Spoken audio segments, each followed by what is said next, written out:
Welcome back, everybody. Excited to be here. First game casted today for me. And what a series to do it with here, Yak. Yeah, I mean the Canadian bros, right? Meeting each other, practice partners, and it's always good to see these two players going at it. It's kind of a bittersweet moment, whoever wins, but it's just, it's competition. It's at the highest level, and yeah. Yeah, I'm sure they hate playing against each other. Actually, I just interviewed both of them and asked about the upcoming matchup, and they both were like, you always want to be cheering for your brother, except when you're playing against him. Yeah, it's always the classic. When you're playing against them, that's the only time you you lock everything out and then focus on the game. But otherwise, of course, you're the biggest supporter, right? Mm-hmm. So, looking at the draft here, this time there's no double Ottoman ban. There's a different Golden Heights also in the map pool this time on the draft. So, a little different this time. HRE, French, Ayyubid for puppypaw, Zushi, and Byzantines, of course, Malian. And for Wam, also some options, but I think puppypaw has a bit of stronger options in terms of civs. Maybe it depends on matchup, of course.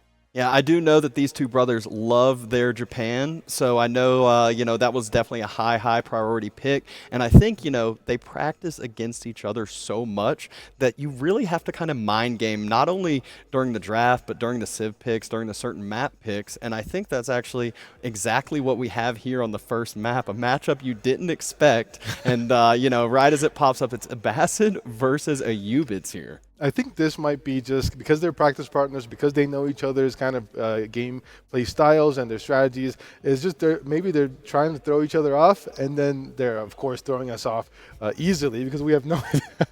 Yeah, so Prairie, two berry civs on Prairie. And what do you think? What do you think about this matchup? I know it's a little bit unorthodox for this map, but...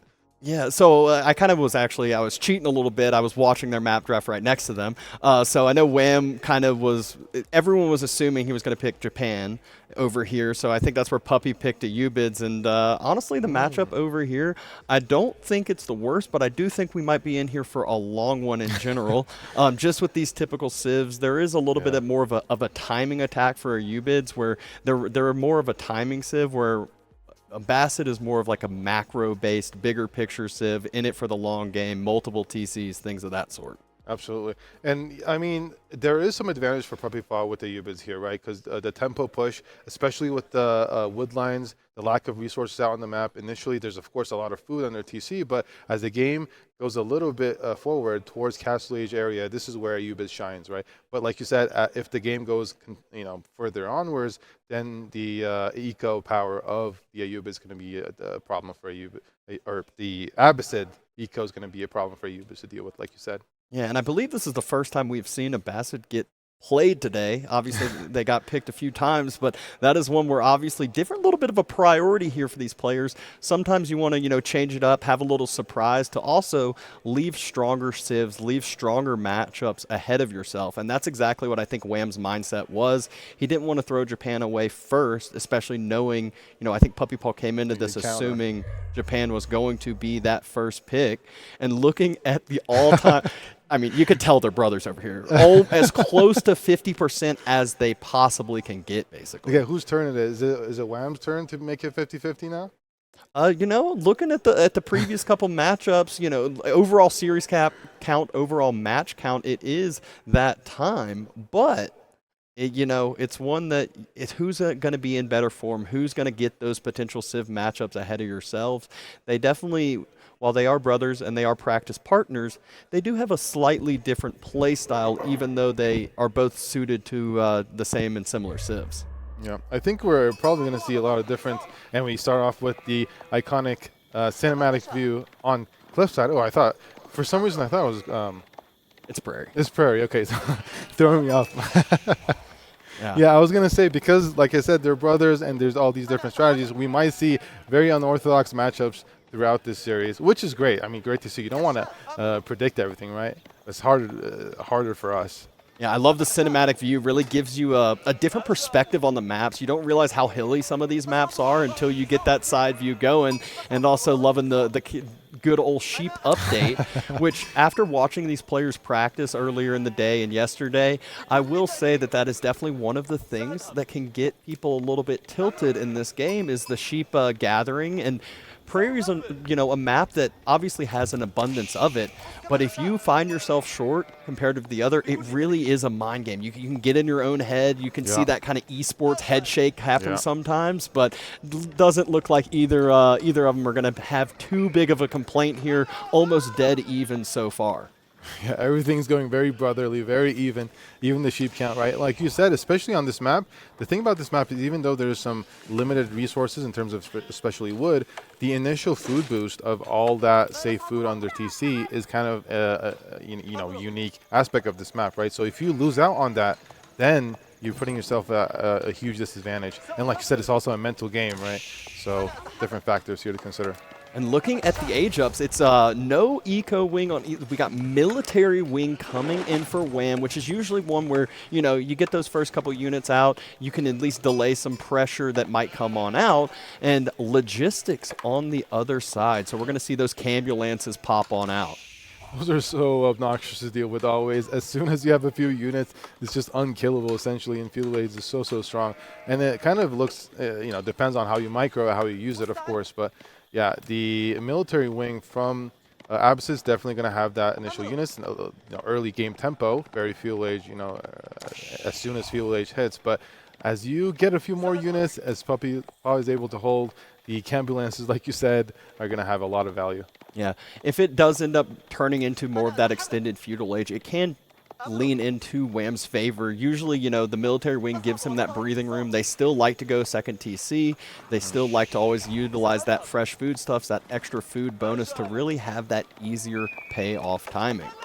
Yeah, and Abbasid on Feudal Age with military wing, right? They have actually some bonuses like the infantry health, and because of, like you said, the fresh food stuff, they're actually able to save a lot more food. So sometimes you see opponents getting caught off guard by the sharp horseman transition.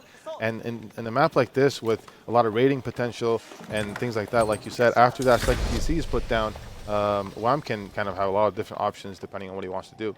Yeah, and it's very easy, too, to have that abundance of food like we've mentioned a few times. So no need for that Fertile Crescent early on, no need for that earlier farm transition. He can go into that in Castle Age if we even get that far. But Feudal Age is coming on through here, and this is really when the game will start opening it up. Like we said, military units moving across already for Wam. Yeah, immediately going to go to that gold. I don't know exactly. The two archers might not be enough to push off that gold. So I think puppypaw's not worried about this. He's actually rotating over towards the berries to actually do some damage with his units because, otherwise on the gold, they're just going to get healed right back up the two cambulances right there. Yeah, and it's the gold's a little bit closer tucked into your TC, so your spears can't really get on top without taking TC fire. Your two archers, it's going to take, 5 volleys to end up killing a villager, and that's without any healing. So I think this is one where Wam gives himself this breathing room, wants to see, puppypaw's reaction, and then gets to turn and tuck tail and head on home. And no damage. Exactly as we mentioned here. It's like, hey, at least he's making that ping happen. At least he's making that annoyance happen. But following up with a few horsemen of his own. Meanwhile, Desert Raider reaction from puppypaw. Yeah, I mean, Horseman is definitely a classic kind of follow-up to Military Wing, and Horseman is also, of course, good against Desert Raiders. The problem is you have to kill the unit, right? If you put some damage on, they just go right back and heal it back up, and that's the kind of power of Ayyubids, the cambulances here.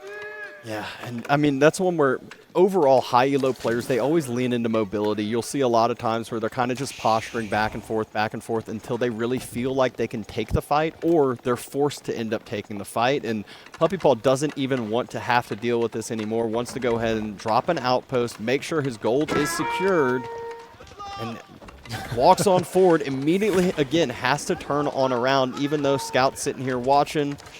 Desert Raiders just pinging damage here as long as they possibly can. There is no healing up there for Wam on his side, and actually queuing up a Camel Archer of his own. Yeah. Yeah, I mean, puppypaw's able to kind of move forward with his Desert Raiders, no problem. He just kind of has to make sure they don't die, right? And there's not enough units, I'm saying. to kill that, right? But I think he'll be fine. He's going to heal him right back up. Oh, it's getting close, but the Camelids is just too much. An outpost on the gold is the telltale sign of exactly, shows what Puppy Paw's game plan is. You already see the resources in the bank. He's planning on Castle Age. He's just throwing a few units out there to hold Wham back from the pressure. And it wasn't actually any 2TC play from Abbasid, just utilizing a full-fledged military feudal all-in. Rams already being dropped, wants to deny the gold. Even if Ayyubids is able to drop that age up, well, if he has no gold to support it after that, what can you really do in Castle Age? Yeah, exactly. And like you said, Wham has not gone into a second TC or any type of long-term play. So Puppy Paw kind of sees that. And like you said, he wants to use his Civ's advantage and go to Castle Age. and I think because he has that healing, right, and is under TC, he's banking on that. But like you said, if he can't, eventually you just have so many units that you can't really stay there, even if you're Castle Age. And because of the forward gold position, that's where Wham is trying to attack. Industry wing coming up. Industry wing coming up indeed, and already Wham is heading that way. I've seen him drop a lot of Rams today already. You know, we're used to Wham walls, but I guess we might need to say Wham Rams. That rolls off the tongue too. Yeah, say it 10 times fast though. Might not be as easy here.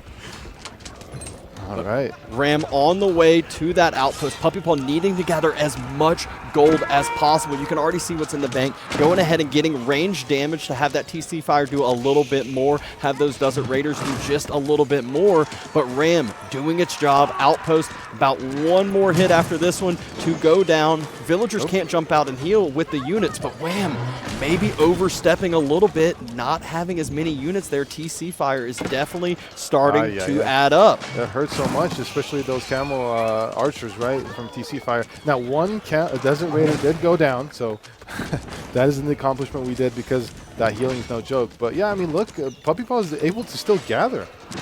Yeah, able to still gather, at least get a little bit more gold, but enough only for the time being. Inside that Ram, there are still 4 spear, or no, it's the 2 archers, two spears just sitting in there. Has to jump out, loses a few more units, and Puppy Paw reclaiming the gold vein for the time being. 35 seconds until Castle Age finishes after holding the early push. It's got to be so frustrating to play against this. I mean, you're making all the units, right? You're doing full feudal. You're just trying to make units to kind of pressure one spot, and you're not able to because of these healers.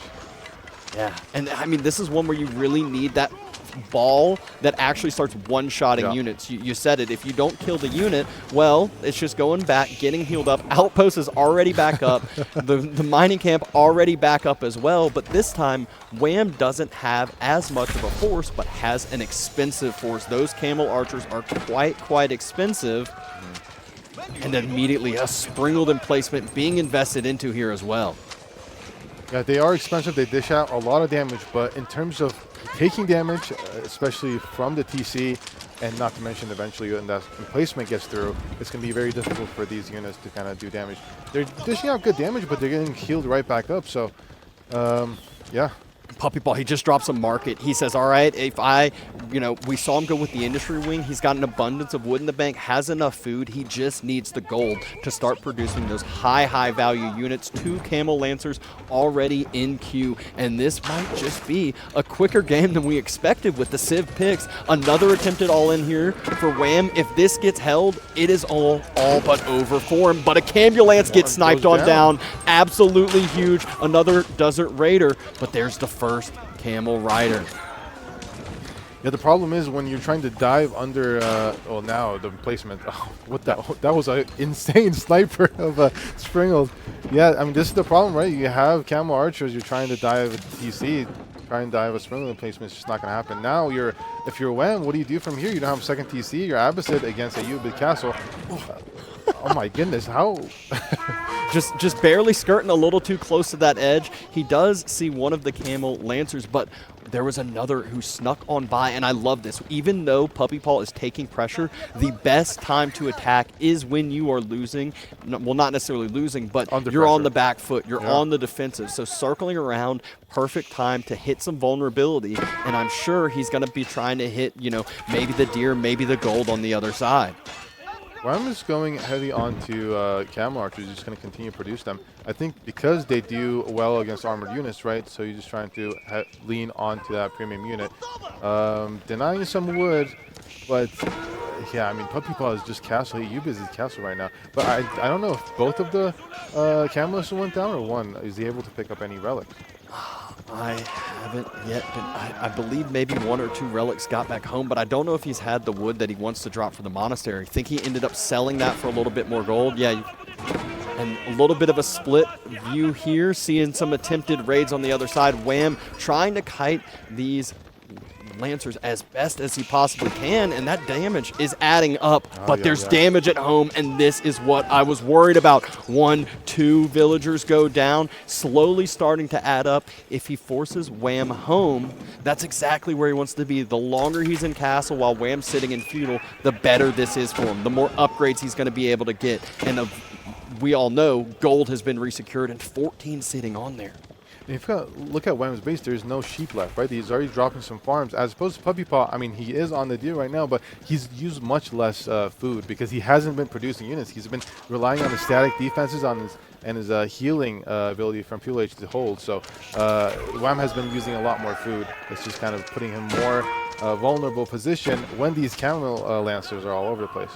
Yeah, and I mean, Wam is double, tripling down, only has a few villagers over onto the gold, really needs to be able to stabilize. I feel he's gotten a little bit of extra upgrades currently for himself, but puppypaw, he has the higher premium units, and there's still 1 ambulance over there to heal on up if need be, but snagging a relic from the far side.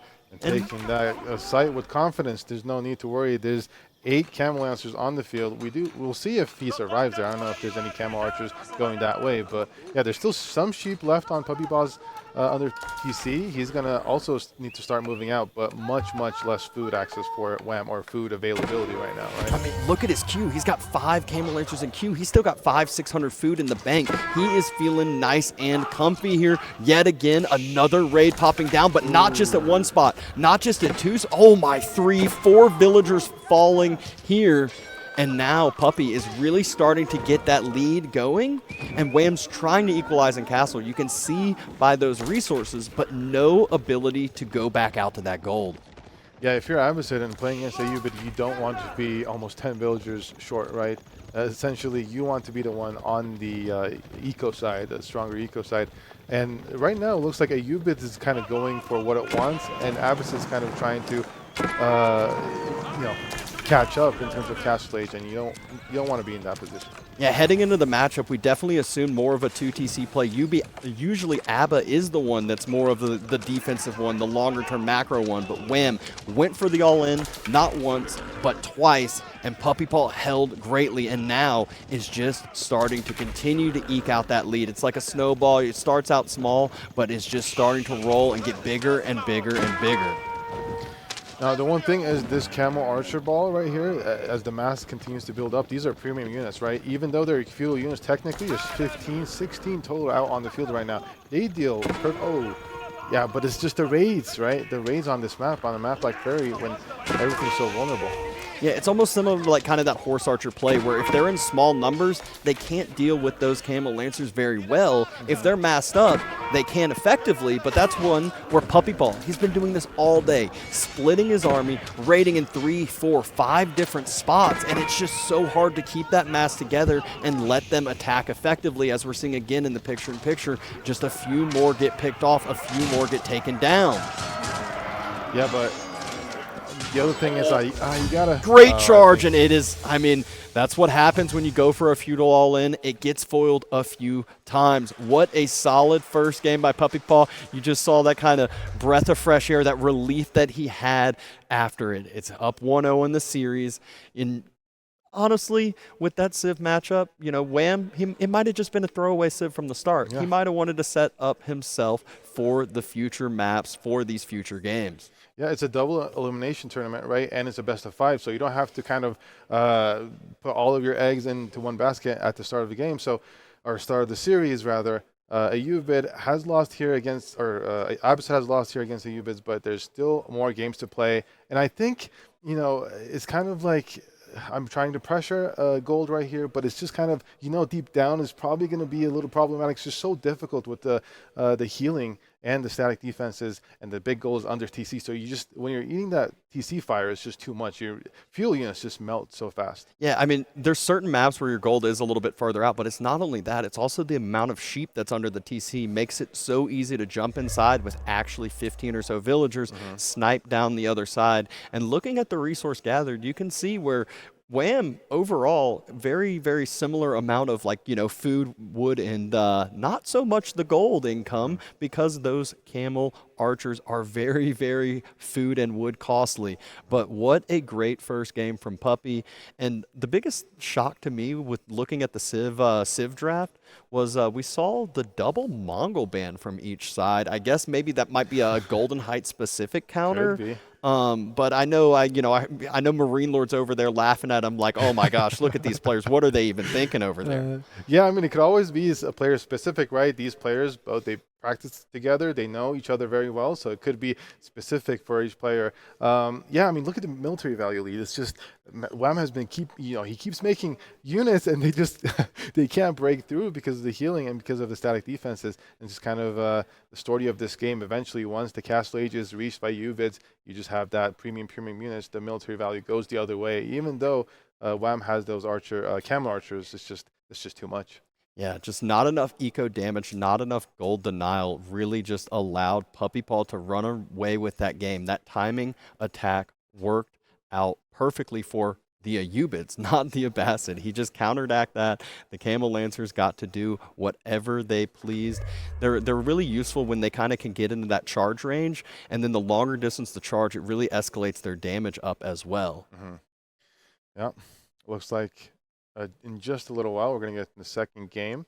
I'm curious as to what Wam's going to go with. He obviously has a lot of options here. Like you said, there's Japan, there's Roost. It depends on the map as well. Ooh. Ottomans. We got Ottomans, which is a civ Cliffside. that has raised, and it's Ottomans versus Zushi here as well. So it might just be a quicker castle age for honestly both of these players. I've seen this matchup turn into a knight v knight war quite often. Yeah, I mean, it could also go heavy feudal because this Spahi's just so powerful, especially against a unit like Chugunu, right? So when Zushi's trying to kind of get that Pro Scouts play, because it's so close compared to a map like Dry Arabia or Prairie, because the two players are so close, you can actually put a lot more pressure for Ottomans and kind of delay the Pro Scouts and the eco boom of Zushi. Yeah, and if you look at the rest of the maps, the civs they have left, very aggressive civs on certain aspects of it. And also, you have ones like Mali, which is the you have to come attack me, I'm just going to chill, I'm going to cow boom, I'm going to wall up myself in my base. I'd assume, PuppyPaw might be saving that for a map more like the Rockies, leaving Byzantines or French open on Dry Arabia. And then finally, I'd say HRE is a choice that is utilized quite often on Golden Heights. So that's my assumption there for PuppyPaw's side of the draft. But Wam, he's still holding off Japan. I said it earlier, it is these brothers' favorite civ. They are so strong with that civ as well. Yep, Japan, Rus, Delhi. An Ottoman pick here is definitely strong against Zushi, like you said. But we're saying all of these, but it's Wam and PuppyPaw. They're the brothers. We saw the first matchup in the first game, so there's always room for kind of a curveball for us. This is a little more of a standard pick, I would say. This matchup on this map, definitely you can see why each player picked each civ on this map. So there's different play styles that can lean into. But yeah, like you said. Yeah, nothing crazy out of the ordinary here like the first game we saw. Like first Abbasid utilization of the day. I actually thought it was going to be MSN being the one that that utilized the Abbasid. That's one of his kind of go-to civs. I feel like that's one that he's somewhat known for in a sense. He utilizes them a lot more often than what others do, especially in the meta. I feel like Abba has just been the bottom tier for a good little bit, maybe hopefully getting some changes down the road to help them get back into a better light. Yeah, especially with Pro Scouts, a lot of times when you have to fight over Pro Scouts, Abbasid doesn't really like to do that, right? He wants to build those TCs, want to everybody calm down, let's build our economy up, and kind of go for the long game. And so in this meta of a lot of pro scouts going on, a lot of feudal aggression, it kind of takes a back foot, like you said. But yeah. It has definitely been a Pro Scouts meta, not just for the past couple months, but more like the past year or so. And that's one where each of these players have a lot of the civs that love their Pro Scouts. They got HRE, they got Zuji, and on that side, even French with the Pro Scouts as well. Meanwhile, Roos, probably one of the most known for Pro Scouts, even just overall. And they have their little bit of extra bonuses too. Once they hit Castle, there's extra deer that are going to be utilized that are going to be useful in the long terms of the game. Yeah. And the bounty system, right? The Roos just get so much extra value from that Pro Scouts, from that deer gathering rate, extra gold that trickles in. It just makes them a very, very strong set overall. But enough of that. I believe game is on. We're starting to see these scout circles. We're starting to see if there's kind of any more beneficial early game gathering for these players. Meditation Gardens is always kind of the first big focus to look at. What's the assumption? How much resources are you going to be able to start passively gathering? Meanwhile, Wham, he's got that first spear coming from just, the military school, but not sure how much damage you can do with it. The meditation garden, I mean, I think PuppyPaw is just kind of forced to build a more conservative meditation garden, but it's just, you only get berries essentially, right? Yeah, this isn't one of those maps that's known for, those 120, 140 resource meditation gardens, but it's still, still passive resources, still get you that little bit of a leg up. First spear, surprisingly, forces a little bit of idle time, forces those villagers off of gold. Yeah, I mean, Wam goes up with the military school, and essentially this is going to delay that pro scout play, right? So, Zushi's probably going to want to make a couple of units, push back the initial spear aggression, and then only then be able to go for the pro scouts. Or you can try to kind of rely on taxes and go directly pro scouts, but it's just when there's spears running around, it's just difficult, especially on this map when it's kind of close, right? And yeah. Yeah, we've seen deer pushing get changed a few times. It used to be that first military school. The spears were just to help push the deer all the way in, but instead trying to at least deny some of that pro scouts play. But still, with these players micro, it's so hard for two spears to actually stop pro scouts. There's not just one deer pack, not just two. You can also just go split up those scouts, steal some opponent's deer. And honestly, the one that we just looked at not too long ago is on not too far away from the base of Wham, not too far away from the base of PuppyPaw either, though. Wham is killing off some of those deer just to make it a little more annoying to do the pro scout play. I will say that the sheep count is 18-8, so a lot of extra sheep for Wham here. Yeah, and eventually I believe these color. Oh wait, not Wham. I'm sorry. This is for Zushi. Yeah. Yeah, colors have been swapped around a little bit here in this earlier game. And we'll get it figured out here soon enough. But look at the sheep count over there. That is one of those typical annoyances, though. 17 could be 19 comparative to 8 on the other side. So very, very necessary to actually get some of those deer in to get that gathering rate going. And this is Zushi, right? So that all that extra deer or sheep is going to be supervised. You get extra resources for it. Yep. Going ahead, dropping that outpost, the one single Chook, trying to push away that scout, trying to push away that vision. The next spear is coming on up, but I don't think that spear is going to be too long for this world if another Chook or two comes out. Well, we're 3 spears, right? Strength in numbers, they say. But the problem is the tower's almost up, and there's the one Chuganu, and yeah, those spears might have a bit of a difficulty staying alive there. I think he's just trying to kill that unit at one point, and he does. Yep, quick reaction there with the villagers, able to pull a few more over, fast build that tower. We know that it is one of the strength of Zushi's legacy, being able to, fastly build on up. And all of these Imperial officials already working so hard, taxing those villagers and grabbing as much gold as possible here.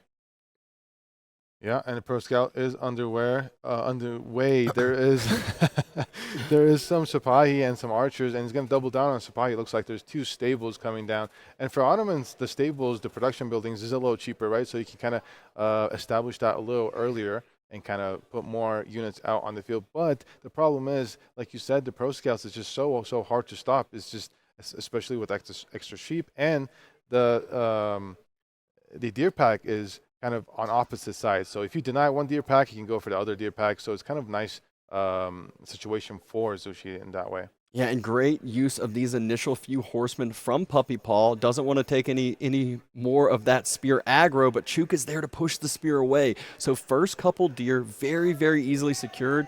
Getting past the spearmen as well, focusing in on these few archers that Wham pushed forward with. So a great pickup here early on from Puppy Paw that should allow the spear too. Every single thing has been pushed away, really. There's still a Sipahi here. There's still one other archer kind of circling on around, but this really gives him that breathing room to not only secure this deer pack, but feel comfortable to start moving out, potentially steal his opponent's deer as well.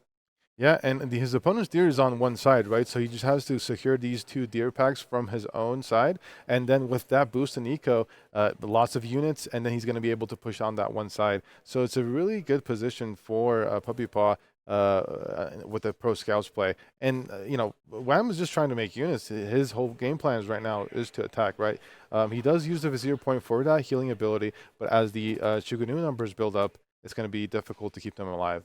Yeah, and I love that Puppy Paw went for that close deer camp. I see some people try to be just way too greedy. The first couple deer are so important because they give you that extra Boost. food income, that extra gathering rate going for yourselves, and then that helps you equalize that military number a little bit better, even against a civ as strong as the Ottomans. And a great raid by Puppy Paw as he's getting attacked, circles around with the horsemen that he made. 2 villagers go down, but also Woodline has to be idled here for a good bit of time.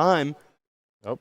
And Wham is pushing on the other side, but I think, I mean, both woodlines are idle. The difference is the 2 villagers are going down. One villager does get picked up. A second one gets picked up as well from those Sipahi. The Sipahi, they're just that little bit of a leg up compared to the horsemen on the other side. Absolutely. But really does not want to lose those imams. You can see what Puppy Paw's focus here was with that one single horseman actually able to get a good bit of damage, and Wham almost kind of leaving those imams as an aftermath behind, but the effectiveness goes down so much if there's only one solo one. Yeah, I mean, that's like you said, if you only have one imam, then you can't actually heal each other, right? Then it's kind of downhill from there. And so it's so important to keep both of them alive so that you can continue to replenish the health and use the imams for the best value they can get. There is no meta at this point, so that's another advantage that Ottomans wants to eventually get.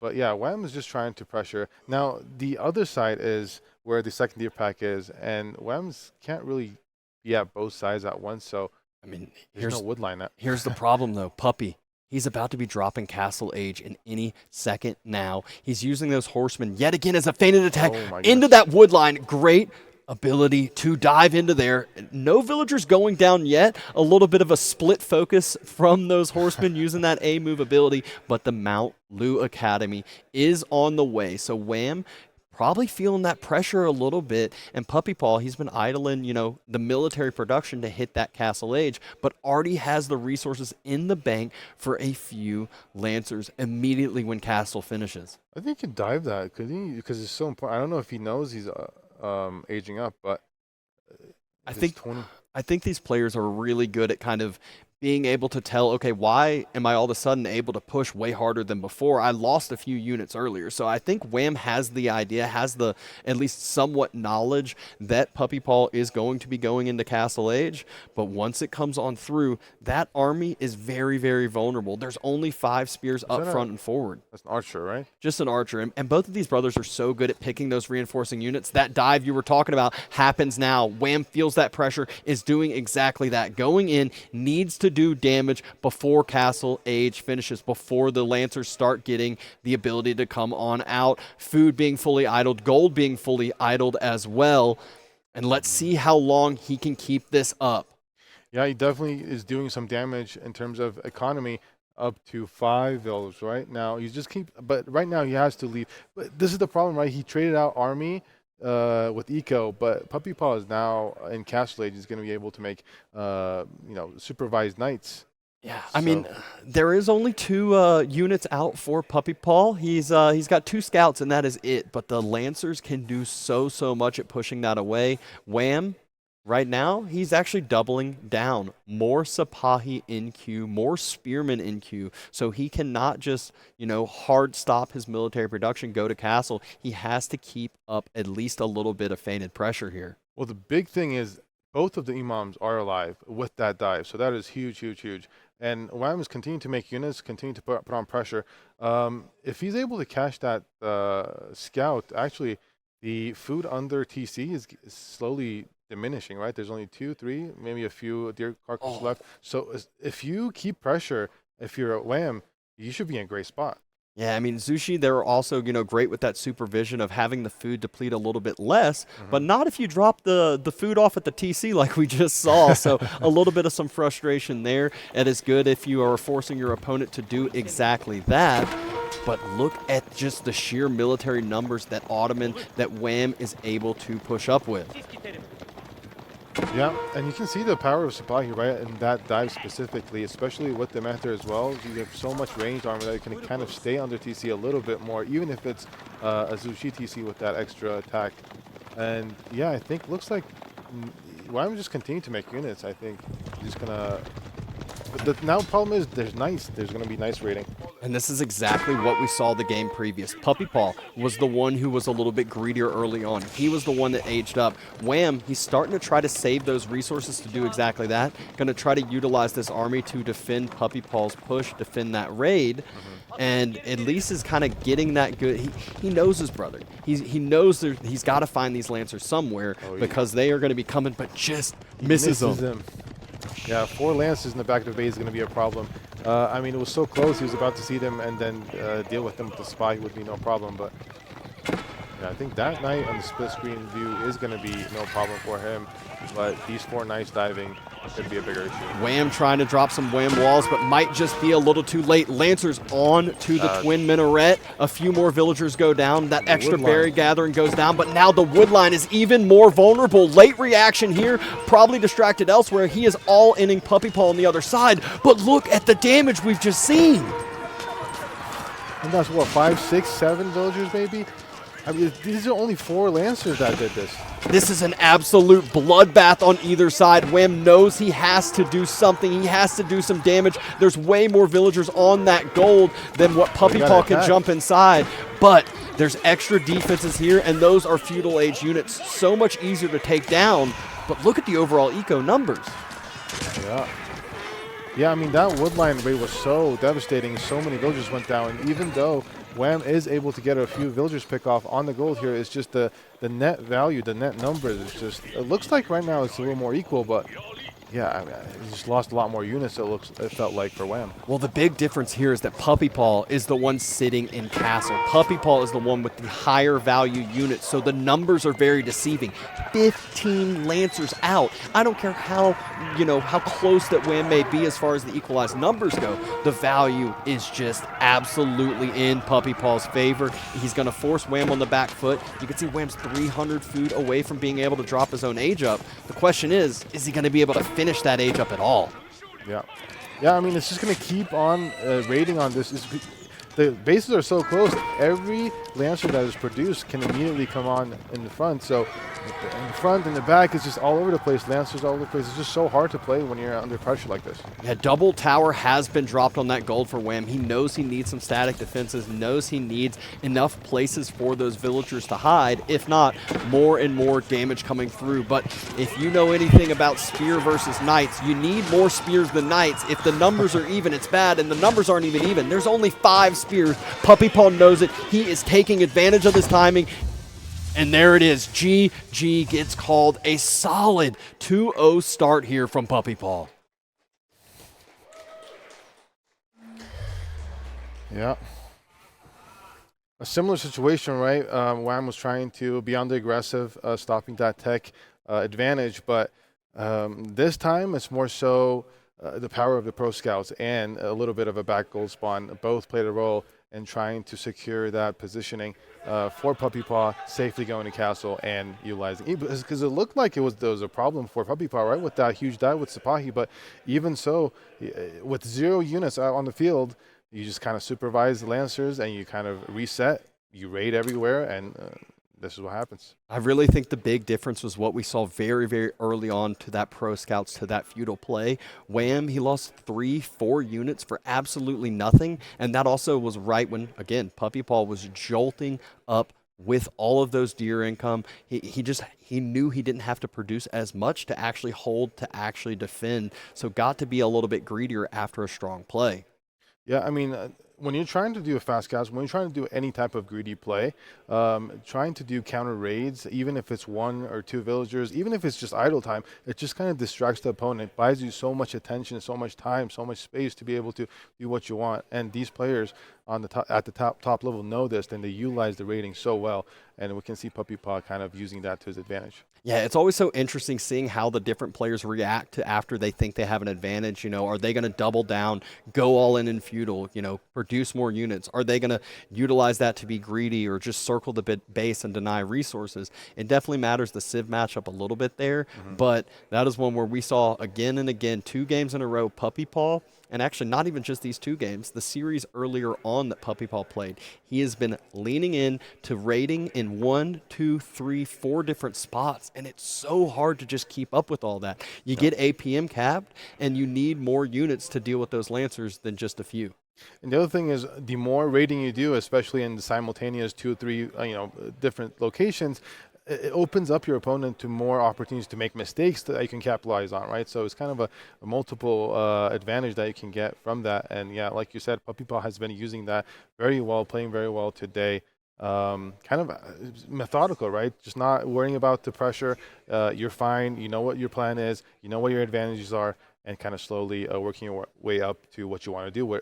May that be castle, you know, just whatever your plan is. Yeah, that one was definitely a bloodbath as far as the villagers go. But a lot of times, those raids don't even tell the true story when you're watching just the villager graphs and just the villager kills, because it's also the idle time that ends up adding up and adding up. That's sometimes a lot more valuable than vill kills in and of itself. You see 20 or 15 villagers on the wood line have to pull back. Well, that 15 villagers in 15, 20 seconds is an absolutely crazy amount of resources that are lost overall. Yeah, especially in these situations where you have a game plan, yeah, right? Like Wham's trying to make as many units as possible, as much pressure as possible to kind of punish that castle age up. But when you have like 15, 20 villagers in their wood line idled out like that, like you said, then it kind of makes that push all the more weaker and all the more easy for Puppy Paw to be able to defend and establish himself. Yeah, you could see how focused Wham was on the all-in, and that, again, we've said it.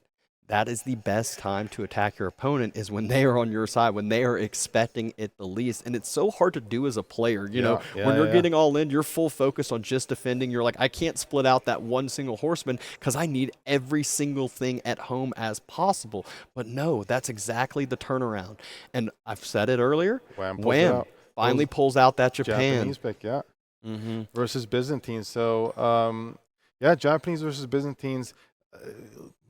Dark Age aggression, most likely, some type of, just try to slow him down. We saw how effective that was when Louis did it, right, with Japanese, just to kind of change the game plan from the opponent, the Byzantines. They can't really do that 3-prong approach, is going to be on gold, being on stone, being on berries, when they're vulnerable. They have to kind of switch it up, and that kind of most of the time is detrimental to their game plan. Yeah, Puppy Paw was actually on the reverse side of this same matchup earlier against Magic. He spear rushed just like you mentioned. He actually went and doubled down. He dropped an outpost on the stone, and I think we saw, the first set of mercenaries coming out at like 9 minutes. Yeah. So if he's able to delay the olive oil income for that long, you are feeling very, very good about yourself, and also gives you that ability to have that timing. We all know Japan loves their mounted samurais. They love being able to pump that unit up, and you have to deal with Byzantine early. If they're able to get some walls, if they're able to get that water level rising up to 5, it is just so hard. They're that one of the few civs I always think about that, they can lose a couple villagers and it's not that big of a deal because of how many other free Bonuses. resources you get, or also when the Golden Horn Tower comes out, how much resources that actually pays off in per minute.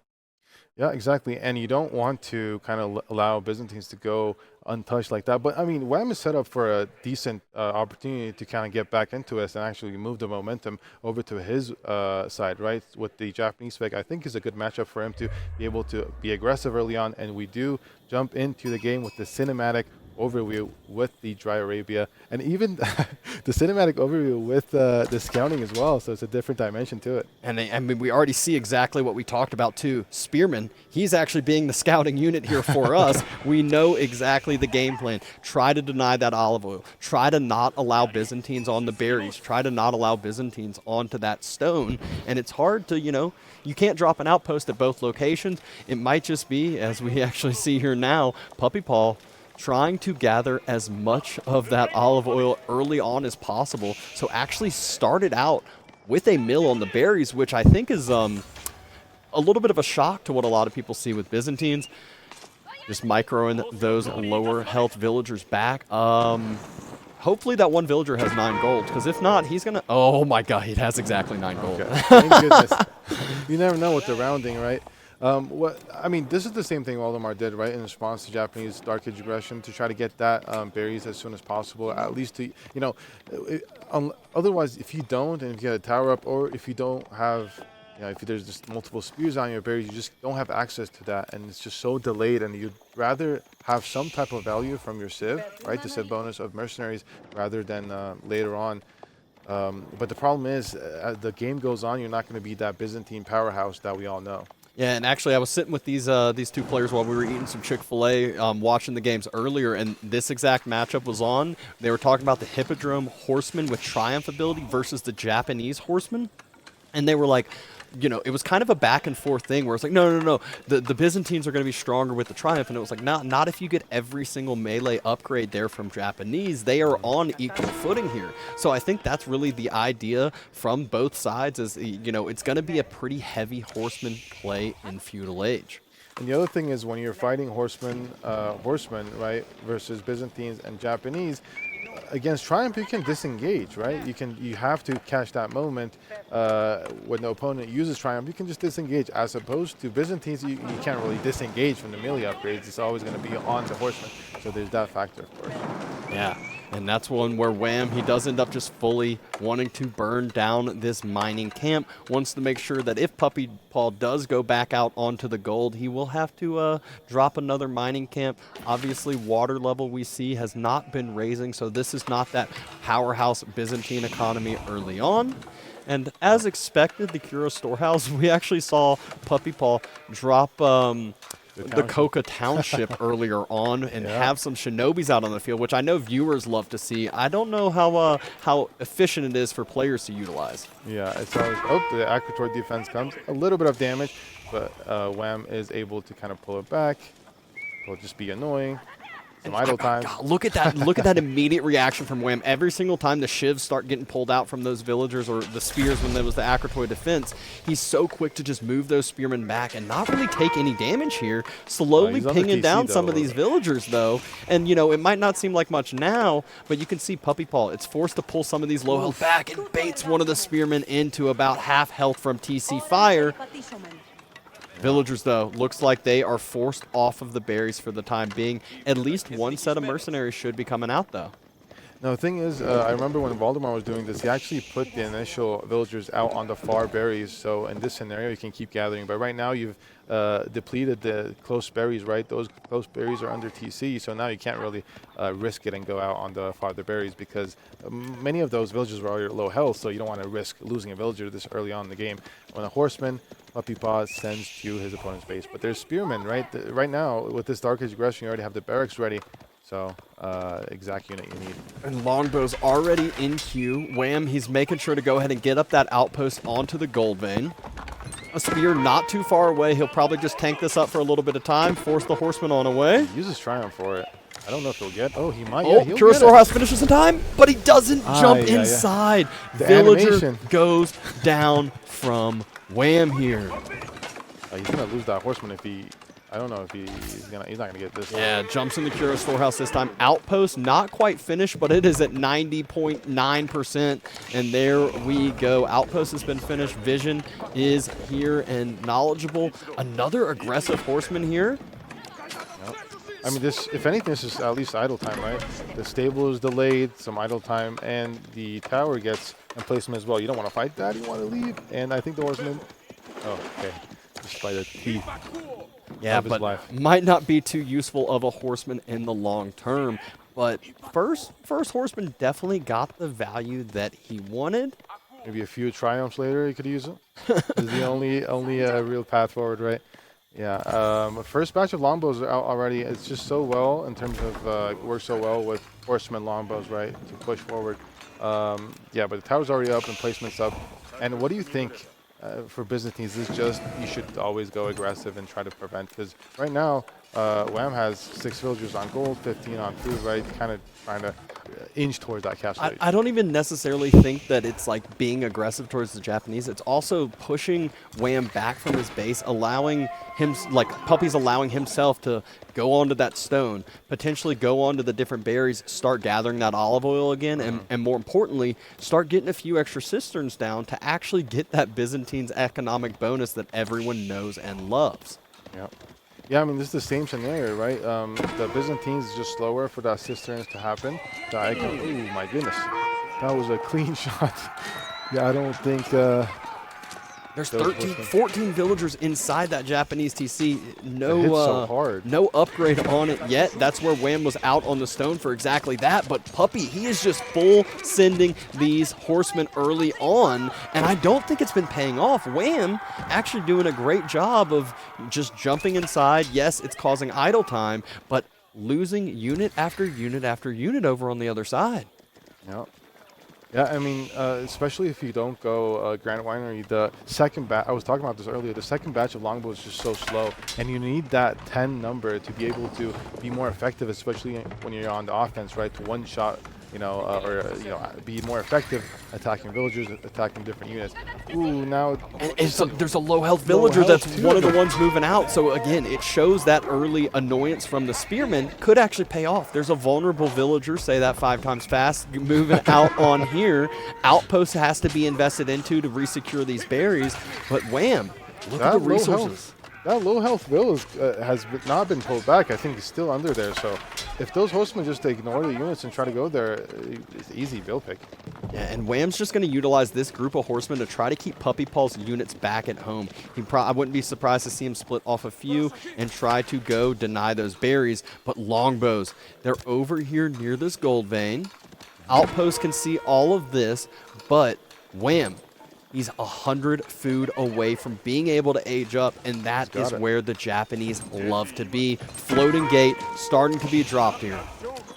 The tower has emplacement, so it has an arrow slit, so it's going to be a little longer of a range, so the longbows might get hit more often. But it's still longbows, right? It's still annoying to deal with when you have only one tower. Decides he wants it in a little bit of a safer location here. Wants to be able to tuck those villagers right next to the TC, jump inside, jump back out very, very quickly, and just utilizing the outpost, utilizing the defensive game that Age of Empires 4 in his own way. He was the one that was the aggressor these previous 2 times, and guess what? Now this map, it's starting to feel a little bit better for him because he's the one that's being the defender. Yeah. Then he's able to get a charge off on the longbows. It's just so important to get that longbow count low, right? And it's just one. I think he's getting a fortification for that tower just to be sure. When he ages up, it's not too much of a problem. And the units from Puppy Paw are not able to dive indefinitely under that. Yeah, and I mean, this is one where no second batch of longbows yet. We saw the movement out back to the other berry bush, but new age begins. And this is where it starts to get scary. But look at where the stables is in comparison. Oh, no way is Puppy Paw going to be able to snipe this before it's dropped. Let's see, he's probably ready for it. That's probably watching. Nope. No, he's attacking. Oh, he didn't drop it. I think he would have gotten off, no problem. I think so, but it looks like instead it might be. Is it going to be a samurai play? Yeah, I think he decided to go samurai instead of Mountain Samurai. I think he's going to Mountain Samurai being queued. That's just to raid a little bit, maybe? I mean, I still think Mounted Samurai was the one. It's what he needed to do, but he just had to make that sacrifice. It was too risky. If he didn't if he didn't end up being able to get that drop in the stables, it was all but over. Mounted Samurai, though, doing damage. TC doing some more damage. Yes, more idle time. We saw a few more villagers go down, but soon we're going to see some much, much higher premium units move out. Yeah, I mean, the thing about normal samurai is that you have to upgrade them, and they're just so slow, right? They can disengage, especially if you have horsemen and you have longbows. You have to get all those upgrades, blacksmith upgrades, and yeah, he has to evacuate that gold as well. Okay, I was about to say Puppy Paw was housed there for a little bit, but he didn't have anyone on wood, but fortunately still was able to build that house. It must have been in process already. Relic being brought back home, but probably not too long for this world. Those villagers do get found out, but just by 3 spearmen and close enough to the TC to not be a worry. So Wam still stable for the time being, loses that other gold gathering spot he has, but I find this so hard too when you're attacking. You're like, oh, I saw where villagers are, I need to go deny that gold, and guess what? Wam now can move right back, and we see it. Moves right back to this gold, dropping a second tower. Going to be in a spot, too, that makes it hard for those longbows to actually be able to corner themselves and dodge it. Oh! Close to the snipe. Okay, that was close. That was what I was about to say. Yeah, now it's going to be a little more difficult to dive under here, especially with that second tower going up. Puppy Paw, though, he's keeping up this aggression. He is wanting to keep this non-stop over, on the other side and not let Wam have the ability to breathe. We saw it last time. The longer this goes in Castle, though, the better it is for Wam because of those higher premium units, except you don't want to have them split up. You need to keep them grouped together, or you need to split them over to the other side, although 3 samurai here are proving to actually be quite the difficult mass to deal with. Yeah, up to 6 samurai right now for Wam. It looks like samurai is going to be a decent choice against this army comp. There's nothing really in Puppy Paw's composition that's going to deal super well with samurai. Now, there is 8 longbows, but without Grand Winery, it's just not going to, once you get that number down, and most of them are midfield, right? So it's just not really effective. I think Wam's going to have a lot more room to breathe. And this is where it gets dangerous for Puppy Paw. Yeah, and that Dymo damage definitely started adding up. Puppy Paw was a little bit too close to Wam's TC. Another attempted dive, trying to get more idle time, trying to get more damage. One more villager does go down at the loss of a few horsemen, but 7 samurai should start heading across the map and seeing if they can do damage to the Byzantine economy. See if they can idle out the Byzantine economy, not allow that extra eco boom to start happening. Puppy Paw about halfway resources necessary to go up to castle here. Yeah, I mean, that's the problem right now. You're halfway up, but there's 7 samurai. But right now it looks like he has just enough units to hold and is not in a dangerous position. So Puppy Paw should still be able to transition to castle no problem. You just got to, I think the horsemen, continue to make horsemen. I don't know, what do you think? Because it just slows down the castle age, it feels like.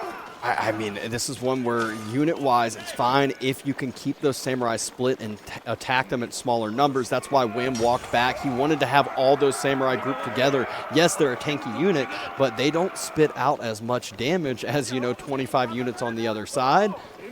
Now, one thing, although it's not that big of an issue because these are castle age units, Wam is lacking, looks like, some of these blacksmith upgrades. So those longbows are going to deal a little more damage than they otherwise would. Yeah, Golden Horde Tower is on the way up, right next to that level 4 cistern as well. Production is going to be booming, but will he be able to stay on this gold for long? Will he be able to move over to that wood line? Will he be able to stay on the berries and keep gathering that olive oil? New age begins. Villagers pulled on back, and Wam might be feeling the pressure as well. He is down 10 economy right now. Yeah, I mean, the other thing is, even if Puppy Paw loses this position, which I don't think he's going to. It looks like he's going going to be able to hold no problem, especially with the Octopus defense. He can actually just go on right back to the gold on the lower side that's walled up. So it's not, but it looks like he's just gonna I mean, the mercenary upgrade comes through so fast. You see those longbows get upgraded, and like you said earlier, all of a sudden that extra damage starts coming through for the longbows. puppypaw somewhat restabilizes and starts to be the aggressor yet again. A few of those units, a few of those samurais trickling on in. puppypaw still 7 villager lead, and you are feeling really good if you're Byzantines with a 7 villager lead. Yeah, you got the villager lead, you got a 10 army lead. Now, Wam has premium units, but now you're also in Castle Age, and your mercenaries, you're upgraded, everything else. And you have also cataphracts in queue, too. So you're feeling good if you're puppypaw, like you said. One single wall, too, on the bottom side allows him to kind of secure those 2 deer packs, at least for the time being. No random mounted samurai that are going to be able to split out and about. More gold denial over on that side. Villagers, a little bit of that garrison bug. Well, not necessarily bug. You click garrison, they run to the nearest spot, and that's an outpost on the opposite side that you want to be running. Mounted samurai run right past the eco. He knows there's got to be villagers somewhere. This is the deer he thought was safe, and the mounted samurai able to pick up another. Wams, being that aggressor, able to potentially pick up another 2 villagers here as well. He splits that knight on the other side so they can actually have more time to attack. It looks like he's doing a good job attacking these food resources. Puppy just has to hold. I think he's still fine, but yeah, definitely some pressure from Wam. I mean, he is giving puppypaw a taste of his own medicine, attacking at 2, 3 different spots, keeping the pressure up and alive, closer and closer to equalizing that villager count. And now for that additional wall, but not before another mounted samurai sneaks right on by. And yeah, I mean, so many villagers on this corner here. Yeah, and I mean, if there were at least 2 in this group, it would be absolutely scary. But there's nowhere to hide. I don't think there's a gate on that left side wall, and this means this is absolutely huge idle time. Yeah, the shivs may come out, but that's less food coming in. Wall on the other side. Wam, tons of resources in the bank as well, though. He's making that full transition to mounted samurai, and that's not an easy thing to, react to as well. 9 Limitane out. A couple of the longbows trying to deal with this, but Akratoy defense though. I mean, it was still a really high value amount of samurai getting in there, getting that idle time, getting 3, 4 villager kills, so it's still definitely worth it. It's just kind of a timing issue when that wall was just about to get up and the snakes run out by, right? So now there's some 4 cataphracts, 2 more in queue. A lot more options for puppypaw to be able to focus on his opponent rather than kind of have to deal with mounted samurai all over his base. Look at what Wam has sitting right next to his TC. Triple relic, a 4th relic with being held, but Limitane are there. Wam feels like he's forced to take the fight. He is taking the fight, and there are quite a few Limitane here, although he clears the mass that's up front and forward. Cataphract should be going down as well. It didn't look like the greatest fight for Wam, but he takes it very, very easily. Now it's just that longbow mass that has started to build up, but not enough to start taking down mounted samurai. So what a big win here for Wam as well. I mean, that was a confident fight that Wam took. You were saying kind of like didn't know what was going to happen in that fight, but this is too much. Now there's reinforcements from puppypaw coming. It's just army count advantage. Now you lose all the mountain samurai. It started off as a good fight, but just overstayed his welcome a little bit. This is one where a lot of times you'll see some fights get won, and a lot of times the reaction should be, hey, let's push forward, let's keep going, let's keep up this pressure. But then the reinforcements come, and half of that mounted samurai group finished up at 20% health. It would have been great if he might have been able to, heal those up a little bit. We did see Wam go to the back gold earlier. This time, he wants to secure the front gold, and yeah, he is still on that back gold. Outpost is there in a second outpost as well, but the passive resources is really what is nice for Wam right now. It's the relics, it is the sacred site that we just saw him grab. Yeah, I mean, even with 4 relics, right? 4 relics at this point and a bunch on gold. Japanese castle macros just release so much gold for those mountain samurais. And yeah, at least he has that back goal position. I think he was just trying to secure the forward position with the tower just as a point of kind of to hold, to be able to not get pushed back so much, and as a second gold point, right? moving out on his east side of his base, trying to get some wham walls down, defend that backside, allow that gold to be safe, allow the berries to be safe as well. And, you know, maybe he can find Puppy Paw when he is moving out. Maybe he can find Puppy Paw trying to go to the next set of berries, or I think he's going straight for the boar. That is exactly what he is going for. There is an outpost here, so Puppy Paw will be able to react, but that only holds 5 villagers, and that looks like a lot more than 5 villagers to me. I think he's just going back for that one cataphract. That one cataphract might have saved, 8 villagers? At least for the time being. Cataphract still trying to push forward. Mounted Samurai is just slowly trailing this. They made a change that cataphracts are now as fast as knights, right? They used to be slower. Or is that?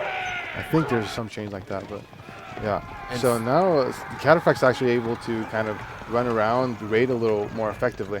And 5th relic is being brought back. I love that Wham decided to not chase the one cataphract with the whole entire mass, split these masses into 4 different units here that can still effectively deal with the cataphract without taking too much damage. But there's another one on his wood line. He's focused elsewhere right now. Hasn't reacted yet. A little bit late on the reaction. 2 villagers that have already gone down. The Springald emplacement is there. And let's see if he can maybe get some return damage after losing yet another couple villagers. The boar. Oh my goodness. How many? I think it's not on the board, but on the left side. I don't know if it's exactly on the board, but yeah, these cataphracts have been doing a very good job. Oh, picks up 2 more cataphracts on the way over to the side, and those are such a high value unit. A couple mounted samurais in the wood line too, so this is this feels like a French mirror over here. Just an absolute bloodbath. So many villager kills. We are going back and forth, back and forth. We almost need 3-4 different split screens to be keeping up with everything that's going on. Yeah, it's not a good time to be a villager if you're in this game. A lot of knights. It's not a good time to be a knight as well. But there are some infantry for Puppy Paw to be able to hold this. And an absolutely return raid that flips the economy count upside down. Wham had been down 10 villagers at one point in this game, now finds himself up by 3, and he has 26 mounted samurai on the field. It didn't feel like like he was building this mass after losing a few. 3 more villagers picked up, boar denial for the time being as well. Look at Puppy Paw's food situation. This is what he's taken advantage of. He has the farms at home that automatically came from the Kuro storehouse. Meanwhile, Puppy needs to make that farm transition or olive grove transition. Yeah, I think he was also down below in that food area as well. There's just so many mountain samurai. A huge win again from Wham. He's fighting split military units from Puppy. Puppy is not keeping the mass together because it's been so hard, and Puppy just goes ahead and calls it. Wham. We said it. Japanese is that comfort pick for both of these brothers, able to take a game back. He wants to start this reverse sweep option. Yeah, what a game by Wham. I mean, he's able to hold, and there was some, tricky moments for him, especially getting under pressure by Puppy Paw. It seemed like Puppy Paw was able to get that balance of how many units he was going to make and when to go castle, but eventually it's just the Mountain Samurai just is such a good unit. Wham was able to kind of, like you said, give Puppy Paw a bit of his own medicine and raid all over the place, and eventually you just run out of food as if you're Puppy Paw. Yeah, that's one of those games that shows you why you don't surrender after losing a couple vills. Wham was down 10 villagers at one point, not necessarily early on in the game, but pretty midway through the game, and it felt like Puppy Paw had created himself quite a bit of an advantage, even as the Byzantines too, that have a lot of things going for him. But Wham, he kept up strong. He used that timing right when Puppy Paw needed more food and just denied food everywhere. And what a solid strategy, solid way to keep himself in it. Yeah, and he was down 10 villagers, and you have to remember it, he was actually up in castle, and that was kind of like the saving grace, right? I might be down in economy, but I have to take advantage, so I'm still fine. But the Puppy Paw then ages up and is able to hold no problem. And his gold, he doesn't even need to switch the golds, right? He's able to defend the samurai. But at that point, then is able to kind of transition to more samurai plus mountain samurai raids. Then it's kind of turn against a Puppy Paw. I saw the glance from Cal. I already know what he wants. He wants to cast the water map. This is his love. This is his joy here. I don't know why he loves it so much. The players don't seem to love it as much as I think this is the first water map that has been secured in this series today. And also, you can already see the game plan, if there is a game game number 3, it's kind of as expected. I believe we'll see the Molly Roos on Rockies on the final game if Wham can continue this potential reverse sweep. He's got Delhi on Golden Heights versus the HRE. Yeah, it's definitely tough against the HRE,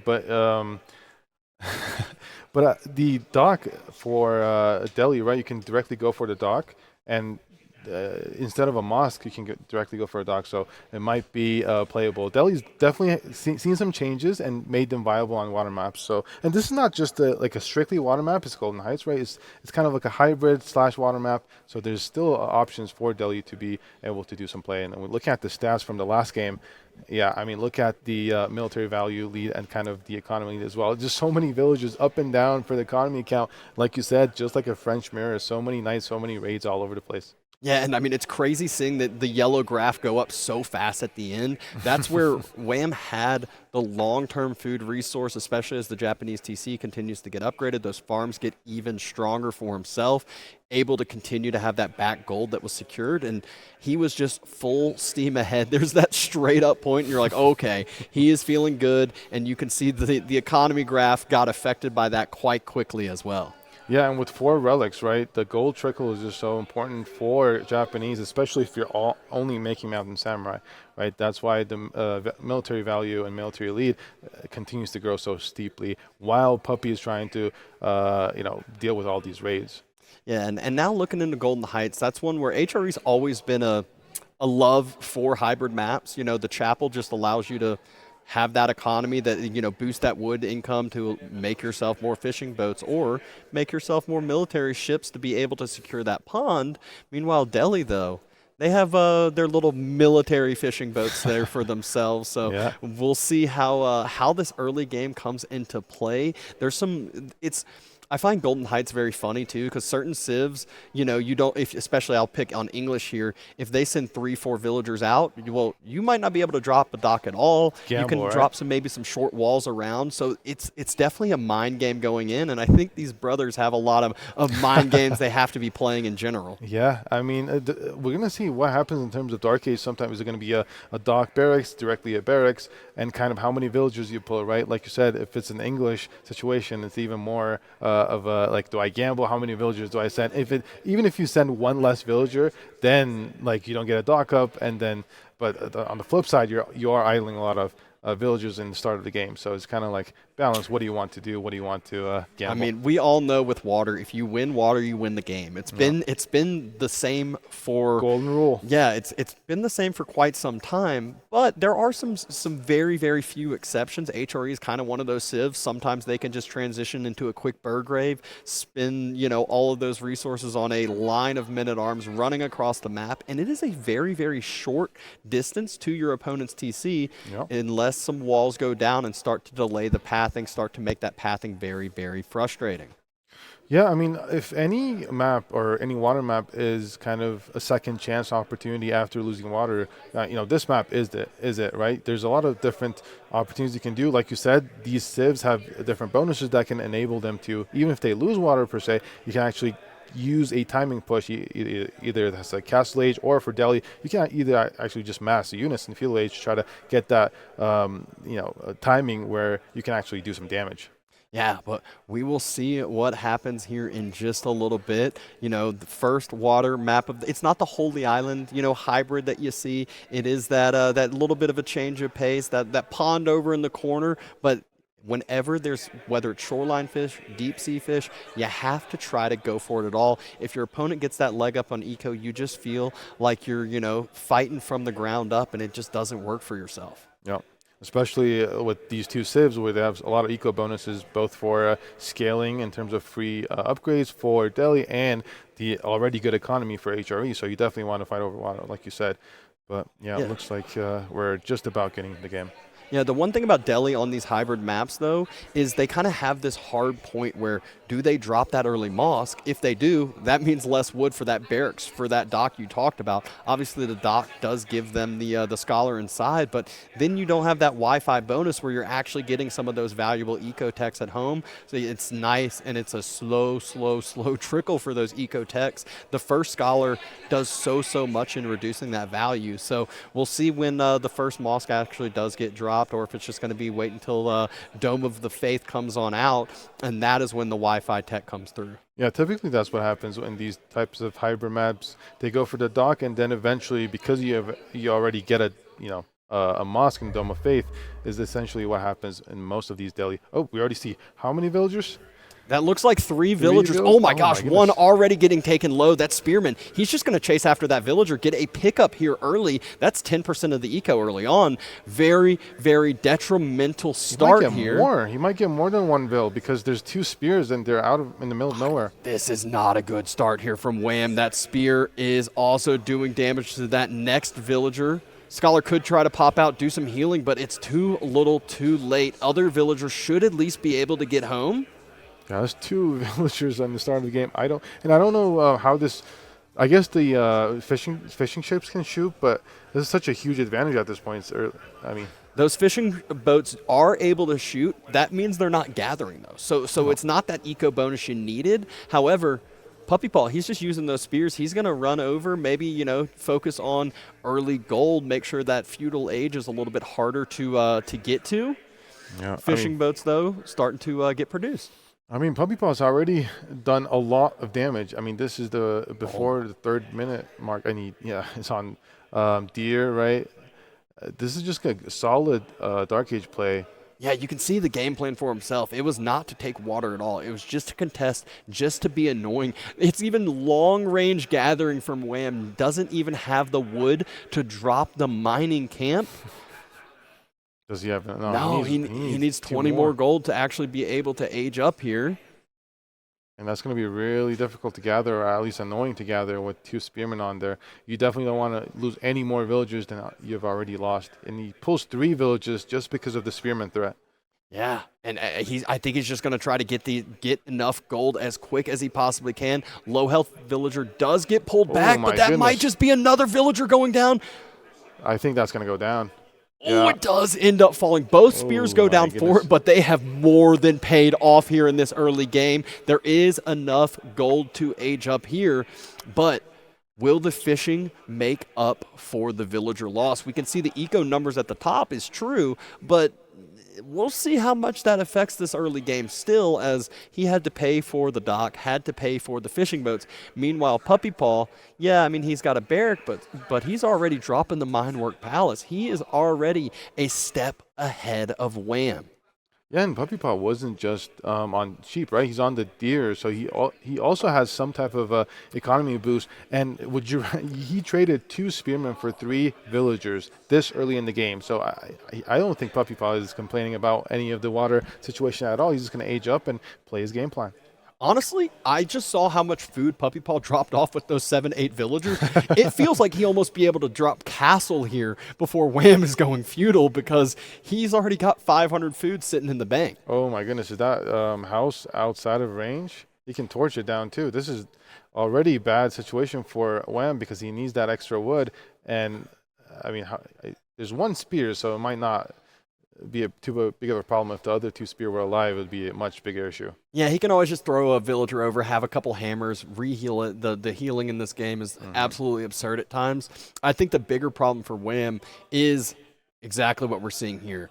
Being able to start early on the deer, and not just early on the deer. With inspiration. Exactly. The prelate's able to move out and just inspire every single one of those. We're at 600 food already for puppypaw. He's only going 2 villagers on the minework. He's not rushing this down. This is going to be an incredibly fast castle, even with going for spears early on.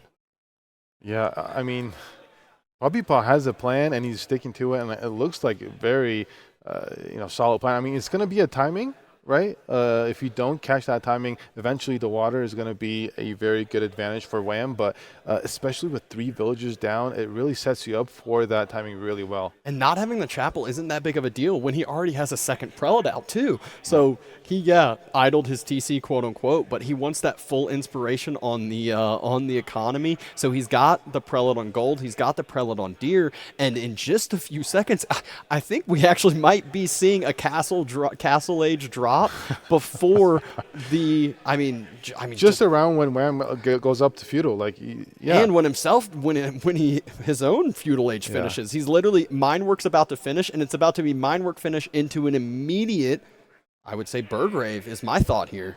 Yeah. I mean, these early spears have gotten so much value from the gold, idling villagers, of course, getting that 2 villagers initially. Also, the woodlines not under TC, not protected as well, so also idling that. So and sure enough, there it is. Burgrave It's the right Burgrave at 6 minutes and 50 seconds. What a crazy, incredible timing.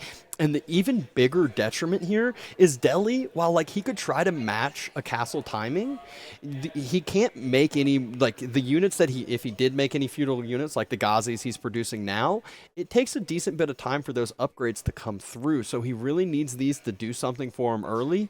If not, he's got to try to match a castle, get some crossbows out for himself. But this is such a good strategy here early on from Puppypaw. Yeah, he's going to have to move a little bit back onto the sheep, but he's plenty of food for him to be able to sustain the unit production that Puppy wants to make in Castle Age. And he went from the Minework Palace, so he's going to be able to get those upgrades really, really quick. And Sanctity is not even...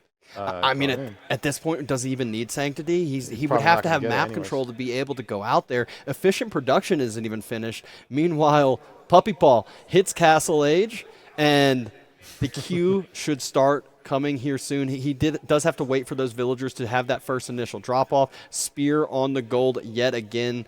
Ghazi's here to help with it. Villagers pull out the shivs as well. But there's the first men-at-arms coming. And like you said, he can easily get extra upgrades. Ranged armor, probably the most important one here. Another villager almost going down from a spearman too. And Wham's been fighting with his villagers a lot, right? He's been idled out on that end as well. And this is the positioning, like you said, the 2 bases are so close by when you're not accounting for the water that a play like this, Burger Palace, the units just get there so fast. It's just so hard to deal with. Yeah, Ghazis do have that little bit of extra bonus damage against heavier units, but it doesn't make up for Castle Age versus Feudal. Gold now being denied as well. Those lower health villagers specifically pulled back first, and then he realizes, no, I have to pull this fully back. There's already double ranged armor for these men-at-arms, so they're fine with sitting under the TC. What they're not fine with is that big of Ghazi numbers. It really does, that extra damage does start adding up quite quickly. Yeah, but he has 7 total on the field, right? He just has to wait for those extra men-at-arms to come forward into the base. And eventually those Ghazis, even though it might look like a fight event, it's just going to be problematic because you might get a few men-at-arms event initially, but the more Castle Age continues, Puppypaw is going to be able to produce. Yep. More and more text coming in from Puppypaw as well. Full gold denial for the time being. But Wham, he has that huge food economy from the water, so he has the ability to pump more and more Ghazis. I think Puppypaw might try to go for that Scholar, though. Yeah, actually. Oh, no! The Scholar does get picked off. And Wham was doing such a good job at pulling back some of those low-health Ghazis to heal them on up, but this is where the TC dive happens. He wants to just take this trade as much as he possibly can, even sends a few spearmen in here because it's Ghazi and Ghazi only. Yeah, I mean, Wham has been able to use that extra food to mash up these Ghazis and able to hold relatively well, considering the fact that he's been put in such a bad position initially. But yeah, I mean, it's just as time goes on, the mass of men-at-arms and spearmen, he's trickling some spearmen as well because it's hard to kind of target them down, I think so. Yeah, and doubling, tripling down here, another stables drop, more Ghazi going to be produced. But once those spears come out, you no longer can move into that. Like you said, you got to somehow try to pick off those spears. And the way to do that is usually archers, which if you do that now, that's a death sentence. Yeah, absolutely. You cannot go into archers. It's just just hope and pray that they dive the TC. Oh my goodness, the second scholar goes down. And I think those scholars are trying to, you just need the scholars to heal the Ghazis, and for the TC to try to pick off the spearmen is essentially the only way you can do this. And all that villager damage has slowly added up and pushes the Ghazi back, sends 1 minute arms over to the villagers on the berries. A little bit more of food denial here. But this timing attack is actually held much better by Wham than expected. It felt like it was all but over, but Ghazi just showing how strong they can be, especially with some extra healing. Yeah, I think the food economy is really helping them because all that extra water economy. And now Puppy has to move, right, from resource to resource, whereas Wham's able to get the consistent water food income. So that is one advantage he's using to mass produce these Ghazis. And he's able to heal these units, right? He has Dome of Faith, so he has a few scholars at his disposal. And Puppy's just rotating around to the wood line, it looks like, because it's not safe. Ghazi don't just cost food, they cost a bit of wood as well. So circling around, he had a spearman here earlier, knows exactly where those villagers have been gathering from. Another fight gets taken. Men-at-Arms, though, right on top of the Ghazi. There hasn't been a lot of gold gathering lately from Wham, so if he loses those scholars, it's absolutely crucial. But look at the Ghazi. The damage adds up, pulls back the low health ones yet again. Great micro here from Wham, just allowing him to hold this push, allowing his military numbers still to continue to stabilize here while taking some damage. Yeah, a lot of those men-at-arms were initially low health as well, so it gives the Ghazi a chance to be able to be effective. Now, you need a lot of Ghazis. These are Castle Age men-at-arms with upgrades, right? You need a lot of Ghazis, and you need those scholars to be healing. And Wham's been doing a really good job microing those units back. I mean, at this point, I feel like, great snipe. If Puppy Paw's able to get a dock down to counteract this fishing, this is what's keeping Wham in the game. So he pushed over with those fishing boats, not a military ship, the fishing boats to just grab shoreline fish and snipe any potential villagers there. At this point, he's stabilized. He's held this. Look at the economy numbers. He's in a better position now. This is just a pure, I mean, the Burgrave, it is a timing play. Puppy Paw hasn't focused on getting any relics. It was all in early. And so far in this series, the person who's been the aggressor early has been the loser, and it might just happen again. Yeah, I don't know what that tells about in general strategies, but if Wham were to split off a couple of Ghazis just to get out on the deer, on some of the food resources that Puppy's needing to be out there for because he's not on water, it could be effective. But he does see that, for example, right? He does see the boar, he does see the deer. So did a villager just go down to the boar? I think so. It did just go down to the boar. So, hey, causing some eco damage in a sense by distracting him on the other side. Ghazi numbers still sitting nice and strong. There is that one villager I think got spotted out earlier. He's just waiting for those fishing boats to deplete the fish and maybe try again. Yeah, trying to wait for that primetime opportunity. Scholar even healing up those lower health villagers that we saw kind of slowly ping down earlier. More and more spears now splitting into the mass. This is a much bigger men-at-arms mass all of a sudden once he was able to get back to the deer. And wham, the food from the water is great. It clearly is not enough food to sustain the production he's doing. He's trying to get closer and closer to castle, it seems like. Or, I mean, he still needs gold to be able to do that and can't secure it yet. I think if Puppy Paw is able to kind of rotate back, then Wham's able to kind of force the fights with so many Ghazis. But the thing is, there's just so much idle time, and they just continue to streak on.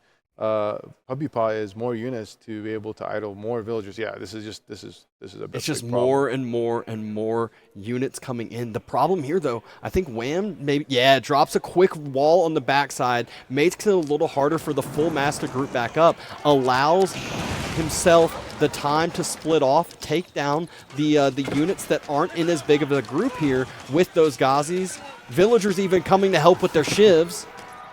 But the full TC is getting dove upon.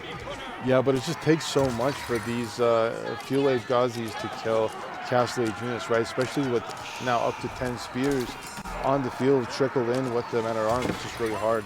absolutely crazy how there's only been 6 villager losses here so far for Wam. It might have been a little bit of a caster curse as we see more shivs get pulled out. A huge mass there still. He doesn't have enough room in the TC. He doesn't have outposts to hide from. Is this finally the breaking point? Because Puppy tripled down on the spear numbers. He now has more spears than men-at-arms. That villager does get caught again sneaking the dock, so not able to deny the water.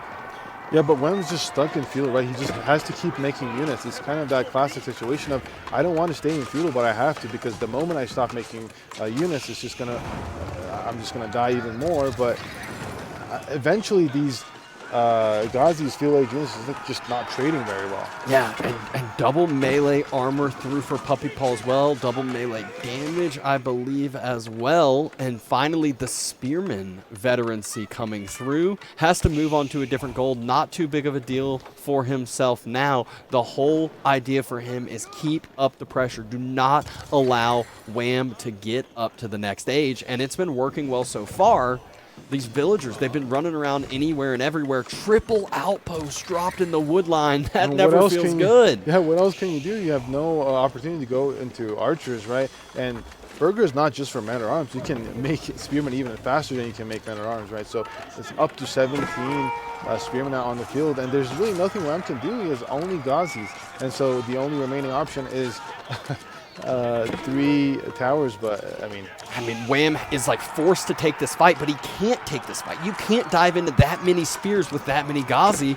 Yes, villagers are able to hide inside those outposts. The castle spears too. Yeah, just not enough damage coming through. We said just a few minutes ago only 6 villagers have fallen. All of a sudden we blink, up to 15 total villager deaths.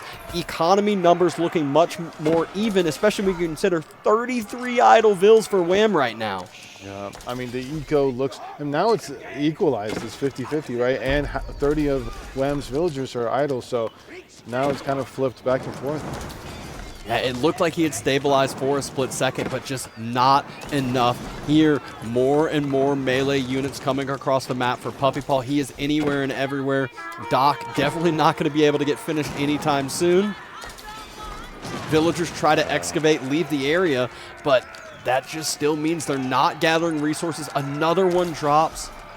Spears, though, they're slowly getting thinned out, back down to 4. But at this point, puppypaw's got 21 men-at-arms. He's got 7 more in queue. And finally, a relic picked up, not just 1. He's up at 2, and 2 more coming back home. This is really where HRE is starting to get online, and it's no longer just an all-in play. He's investing into other economic spots behind it.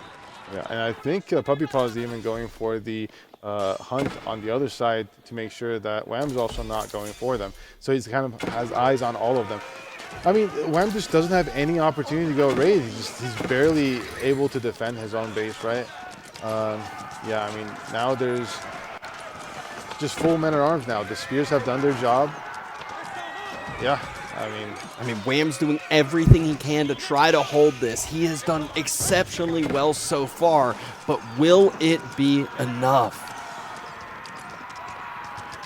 Yeah, puppypaw looks like this eventually paid off for him. Yeah, his first +1s are not even in because it's just he has no time. He has not an opportunity to get that blacksmith, use his scholars inside, and GG game is called. gets called. Puppypaw able to take the series off his brother 3-1. We said, is this time for Wam to kind of get that overall series matchup tied up where it is 50-50, but puppypaw does not allow that to happen. He is playing great today so far. 3-1 Magic, now 3-1ing his brother. So sitting comfortably, gets to sit back, watch, relax tomorrow, maybe cheer his brother on, as you know, like we said earlier, you're not cheering for him when you're playing against him, but after that you definitely are excited to hope that he moves far along that loser's bracket and maybe can meet him back at the winners final here.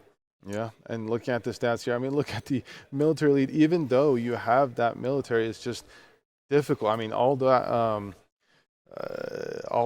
Ghazis, it's just, there's a lot of them, but they're fewer units versus puppypaw's castle age units. And like you said, Wam was actually really able to convert that fishing economy into a lot of units to try to kind of hold. But when you're stuck in that position, especially as Delhi, right, you can't really have that quick transition to castle. You need that trickle of your upgrades. yeah, Puppy's able to get the win, and I think we're gonna have an interview, winners interview. So I'm gonna leave you with Puppy Paw eventually. It looks like he is walking this way, so come on up here, Puppy Paw. Big congratulations, and we'll get him set up here with the headset here soon.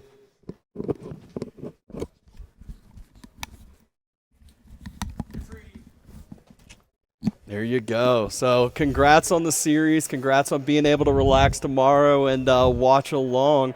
And, you know, obviously it sucks to play your brother, but it feels great to get the win, to have that relief.